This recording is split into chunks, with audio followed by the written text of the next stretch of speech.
In the next intuition pump, Dennett proposes that there is a neurosurgical prank, or as I suggest, it's a neurosurgical accident, because a prank seems like it would be very difficult to pull off and unethical, but it's, it's a reasonable hypothesis, or something, at least potentially could happen, that your color experience is inverted due to a neurosurgical accident. So they're, tweaking your visual system for one reason or another, having to do with, therapy, and the wires get crossed. And what happens is that before the experiment, you see this brain as pink, and then after the experiment, you see it as green, and you say, oh, wow, you've inverted my color experience.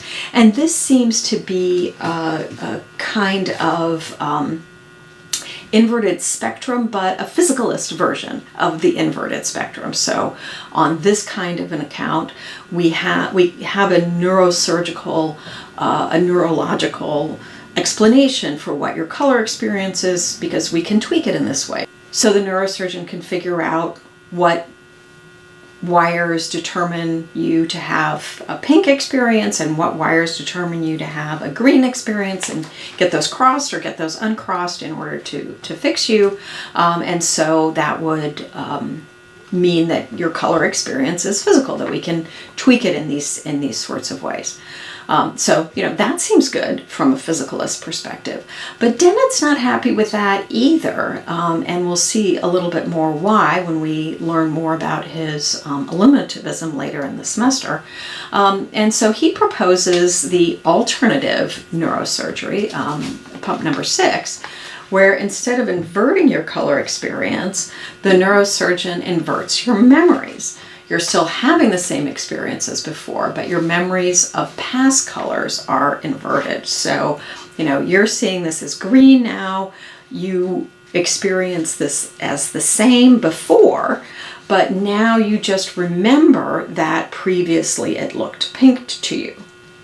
And Dennett's point is that on the basis of your current experience right now, you wouldn't be able to distinguish between what happened in number 5 and what happened in number 6 from just your experience of the greenness. You don't know whether the inversion is an inversion of color or an inversion of memory.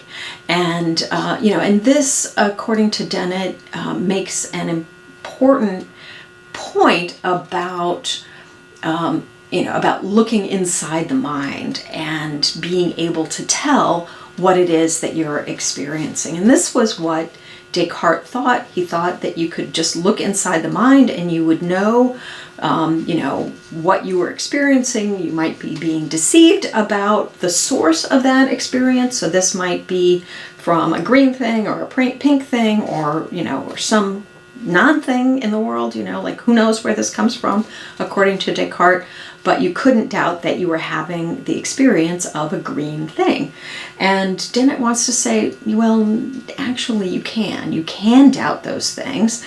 You can doubt all kinds of things, and you need, in order to assuage your doubt, what you need is other forms of evidence. You need other people to confirm what it is you're experiencing. So when, I say this is green, you also say this is green, or you need some other form of evidence outside of your mind in order to determine what it is that you're experiencing. So think about all of these intuition pumps. Think about, which ways they're pumping you, which ones are convincing towards qualia, make you think that qualia exist, which ones make you think that qualia don't exist, and in the end, what's most convincing? Do you think that there are qualia? Do you think they have those 4 properties of qualia? Or do you think that the properties of qualitative character would be sufficient or are sufficient in order to account for the pumps and for the way your experience seems to you?